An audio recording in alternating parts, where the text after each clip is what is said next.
يستضيف ملعب الأمير سلطان بن عبد العزيز الرياضية مباراة من العيار الثقيل تجمع بين نادي النصر السعودي ونادي الشرطة العراقية، وذلك في نصف نهائي كأس الملك سلمان للأندية 2023.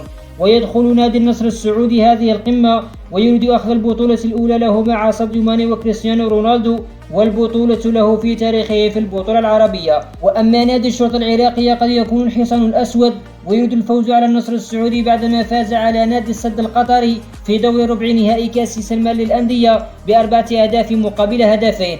ويمكنك مشاهدة المباراة حصريا على قناة أس السعودية، ومن المتوقع نقل المباراة عبر قناة أس سبورت HD1.